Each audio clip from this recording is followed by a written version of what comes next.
All right, Shalom, brother Kashakwala, coming back at you with another lesson, giving our glory, honor, and praises to Yahweh Ba'Shem, Yahweh Shai Ba'Shem HaChakodash. Double honors to the apostles and elders of Great Millstone who rule and teach well. Peace, love, salutation to the elect 144 first fruit. All right, so today, pretty much I have a lesson on opportunity recognition, pretty much. You could say seizing the opportunity, or you could say recognizing that an opportunity exists. This is Deuteronomy chapter 30 and 15. It says, "See, I have set before thee this day life and good and death and evil." The reason why I want to bring out this script is because it's a choice. With opportunities come choices. I'm going to get the word opportunity.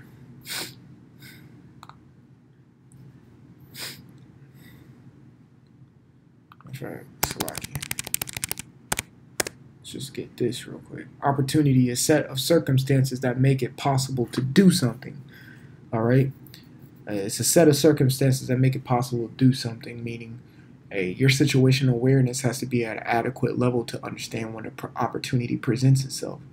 Some people are just blind to the fact of everything and don't realize an opportunity has presented itself to them and it goes away. Opportunities are very quick. All right? It's like a small light and then it closes. A small light and then it closes quickly. You see what I'm saying? It opens gently and slowly, but not that much. But if you don't recognize it, it'll close quick. That's why opportunity recognition is so pivotal. That's why you have to always increase your situational awareness. And the word just simply awareness. Okay? So it says a set of circumstances that makes it possible to do something. All right? It says a chance for employment or promotion. Let's get the etymology of it real quick. Let's do that. It says fit, convenient, a seasonable time. Exactly. The scriptures talk about when it's a good time to speak or not. All right. If you spoke in due season, you can speak out of season. Meaning like, bro, shut the hell up. All right. It says, let's see, convenience, suitableness, a favorable time. Exactly. And it's not always a favorable time, especially now. Okay. We're in the time that we are now. When opportunity presents itself, you must strike. You have to strike. Okay. Because we're in a crappy society, a crappy world, and there's not a lot of opportunity sometimes, just from the positions that we may be in financially or just whatever. When an opportunity presents itself, you have to peep that out. There's something I always thought about too. We always notice, like, well, just me and myself. I always notice when I'm in bad times, but also recognize the blessings that come about and that you receive. Like, oh man, I'm receiving a blessing right now. And really hone in on it and fully understand on why the blessing came. Just like you hone in and understand why some bad times have came to you. Well, we know why, but there's specifics into it that, are tailor-made to your specific life. All right? It's the same thing with opportunity that the Lord presents itself to you. And you got to recognize that and then jump on it. All right? Because it's a favorable time. All right? It says suitable, favorable. It says coming toward a port, in front of, toward. Exactly. Opportunity is set right in front of your face. All right? So this is Deuteronomy 30 and 15. It says, "See, I have set before thee this day life and good and death and evil," which is a choice. And this is and the Lord is giving you an opportunity. Is giving you an opportunity. Let's go back. An opportunity to make something possible. All right? Or he's setting a circumstance that makes it possible to do something. In this case, the circumstance that he makes possible is either you have a life in good or death in evil. The opportunity will present itself. Which one are you going to choose? Are you going to be too late to choose life and good? And if you are too late to recognize that, you will receive death and evil, but he gave you the chance. Verse 16, in that I command thee this day to love the Lord thy power, and walk in his ways, and to keep his commandments and his statutes and his judgments, that thou mayest live and multiply, and the Lord thy power shall bless thee in the land whither thou goest to possess it. Exactly. That's the cheat code right there. So pretty much 15 is the choice, or you could say opportunity to do either or. And verse 16 is the cheat code, or the answer to the question itself. You better choose life and keep the Lord's commandments so you can avoid the death and evil. All right, so I have this this article here. It says, what is opportunity recognition? And I'm going to read through it. I know y'all brothers can, go through it, but I'm going to read through it, most of it, because I did go through this and it has some good stuff in it. It says, what is opportunity recognition? When it comes to recognizing opportunities, knowledge is crucial. Exactly. Let's go to the classic script real quick.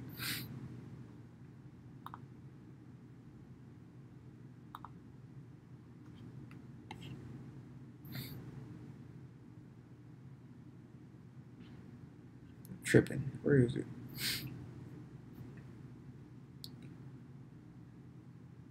I can't believe that didn't cross my mind. Hold on. But pretty much I'll quote it. Oh, I cannot believe that. Isaiah pretty much says, wisdom and knowledge should be the stability of thy time. Okay? All right? So, with that being said, knowledge is crucial when it comes to recognizing an opportunity that presents itself. It says, when it comes to recognizing opportunities, knowledge is crucial. With this in mind, let's look closely at a different type of opportunity recognition. Okay, you can now this you can watch on your own. All right, let's say let's go scroll down. It says to become an opportunity, because you yourself can become an opportunity, a chance for somebody else to advance. Okay, it says an idea needs to be elevated and acted upon, right? And this goes into having a creative mindset, you could say. Here's another article I like here. Let's let this load.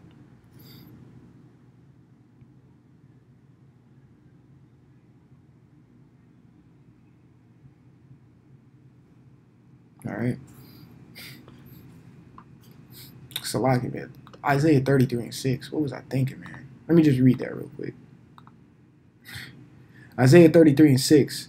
It says, in wisdom and knowledge shall be the stability of thy times. Right, exactly. Knowledge is something that's, you die. That's how you say it in Greek, or to know, you die. I mean, not Greek, but Hebrew. That's how you say it in Hebrew, you die. And it means to know, or knowledge. Okay? And to know something it strengthens your, situational awareness, you could say, because you know certain things to look for. All right, so this right here, okay, there's 6 types of thinking patterns and what should be yours. I did a lesson on this particular article a while back, but you got perceptual thinking, conceptual, reflective thinking, but the one I want to focus on is right here, number 4, creative thinking. And in a sense, when an idea needs to be elevated and acted upon, you have to exercise your creative thinking skills. It says this type of thinking involves looking out for new ideas and concepts based on your past learning and life experiences. This goes hand in hand. Well, Isaiah 33:6 clears that up, because it says what? It says, in wisdom and knowledge shall be the stability of thy times. Exactly. All right. Because I say that because it says life experiences and your past learnings. You ever heard of learn from your mistakes? That means you're gaining wisdom on how things are going in your life. All right. And wisdom and knowledge shall be the stability of your times. So you know something and then you go through it and you get the wisdom on it. All right. So, and it says, in strength and salvation, the fear of the Lord is his treasure. Right. And to know to fear the Lord is a good thing. That means you saw the opportunity present itself to you. It says to become a business opportunity, your idea needs to have potential economic value. And in our case, the potential economic value is the talent that the Lord gave us that we are continuing to, what you can say, quote unquote, flip. All right. When you ever think about investing, usually you hear the term, let your money, or your phrase, let your money work for you. All right. Let your money make the money. Okay. Right. In this case, in the spirit, we continue to invest in the spirit to where, boom, our faith grows and things of that nature. And our faith, pretty much is doing the work, because our faith and belief in Yahweh Bashim Yahushai is going to get us to the salvation. All right. It just keeps going. All right. It works for you. But you keep investing in it. It's like another example. You put $1,000 into something. Let's just say the stock market, and you put $1,000 in there, and in turn, that $1,000, when you leave it in there, has been making you $100 a week. Let's just say that, hypothetically speaking, right? Oh, dang, I'm making $100 a week off of this, just from that $1,000 sitting there. Well, shoot, okay, got that $100, let me save that. Boom, boom, boom. Next thing you know, you get $100 a week until you get another $1,000. Well, you slap another $1,000, now you got $2,000 invested. Now you're making $200 a week, $3,300 a week, $4,400 a week, so on and so forth. Even though your money is working for you and you're getting a return on it, you're taking that return and putting it right back in. It's the same thing in the spirit. Boom. Okay, you pray to the Lord, you invest in it, you sacrifice certain things, okay? And in return, he gives you wisdom. Okay, boom, okay, I got wisdom that time. All right, bet. And then you keep putting into it. All right, I'm going to take that wisdom and I'm going to continue and invest with that because it's wise to do so. Next thing you know, you get that and he gives you back knowledge. Now I got wisdom in knowledge. Okay, bet. Oh, okay, bet. I'm going to keep putting in. Now I got belief. Now I got faith. Now I know prophecy. Now, you see what I'm saying? You keep getting a return the more you invest in Yahweh Bashim Yahushai. And that's recognizing the opportunity. All right. It says it needs to be able to create profit, right? It says there have to be customers willing to pay for your product. Oh, that's on a different sense. It says it should also be new and innovative. It also needs to be attractive and desirable for people to want to buy it. That's why, with that being said, that last point, we're on the highways and byways, and that's why you have, was that Ezekiel 37:7? Oh, Ezekiel 37, I want to say, where it talks about the stick. That's how we compel people to come in, all right? It says it also needs to be attractive and desirable. This, of course, to the sheep who hear and listen, okay, the one who hear his voice, it is going to become attractive and desirable. The word desire goes into a longing for or a love for, all right? And we were attracted to this truth when we first heard it. It caught us. It caught our attention. And that's being an opportunity right there. The men on the highways and byways under the correct doctrine and believing in Yahweh Bashim Yahushai are an opportunity themselves. It says there are two ways to recognize opportunities. You can discover them, or you can create them yourself with others. And that's why, and that's 2 points that are valid. Okay, you can discover them. And most of us, we're fruit to the apostles and elders. Of course, the apostles and elders are fruit to theirs. But in 1969, when the truth came, that was the second bullet. That was, the truth was established and it was created, and it was for themselves and others. Now, of course, it was all designated through the spirit and power of Yahweh Bashim Yahushai, but both of those points are actually very valid. Okay? It says entrepreneurs discover opportunities when they search for them in existing markets. This means they observe technological, economic, or social trends. Recognizing opportunities is a cognitive process. It relies on ability of a people to recognize patterns and connect the dots. And that is doing what? All right? That is recognizing the spirit of things. Let's do.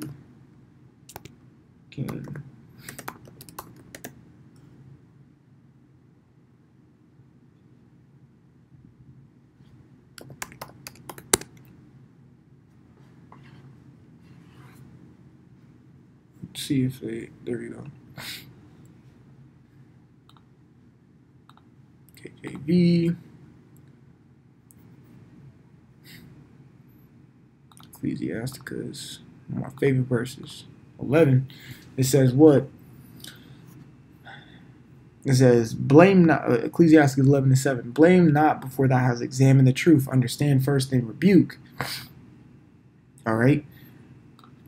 That is recognizing. Okay? That is what you call recognizing. You recognize the truth and you examine it, which is a knowledge-based thing.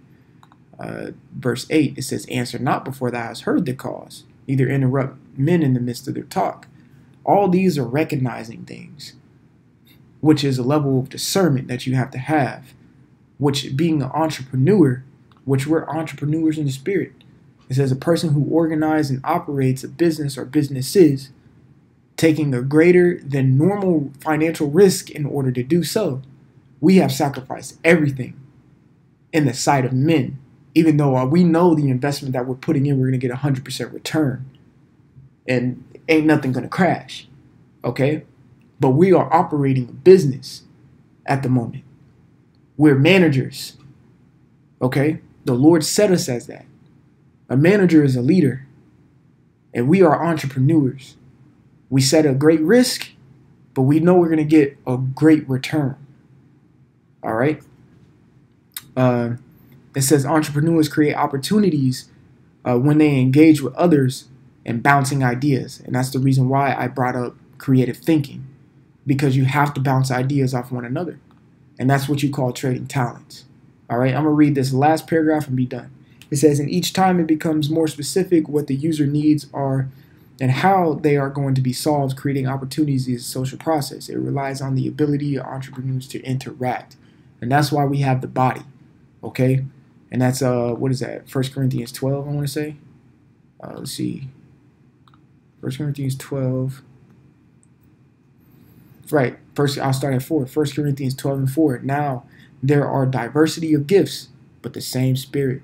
It says there are differences in administrations, but the same Lord. Exactly. Like I was saying, He set us to be managers and leaders. Well, within that management or in that, that working group, there are managers over managers, and there's an order to things and different administrations. Okay. Matter of fact, let's get that word administrations here. Diakonia, if I'm saying that right. Strong's G 1248. Diakonia. Yeah. Diakonia. Diakonia, and it means a service ministering, all right, of those who execute commands of others. Simple. There's an order to things, all right. But all of us, our services are, and we're in service, all right. That is our career, If you say you're looking on Indeed to find a job, what are you looking for? Security, this, that. We're in services. Okay? So it goes to say, and there are diversities of operations, but it is the same power which worketh all in all. But the manifestation of the Spirit is given to every man to profit withal.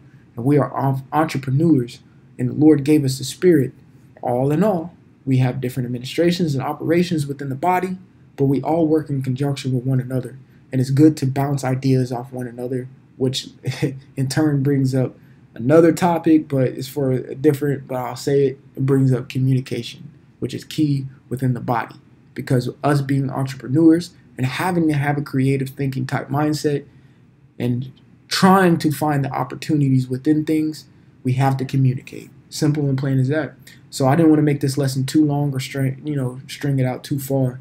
But I want to give all glory, honor, and praises. And Lord willing, hear all edified, give all honor and glory, honor, and praises to Yahweh, Ba'ashem, Yahushai, Ba'ashem, Rachakwadash.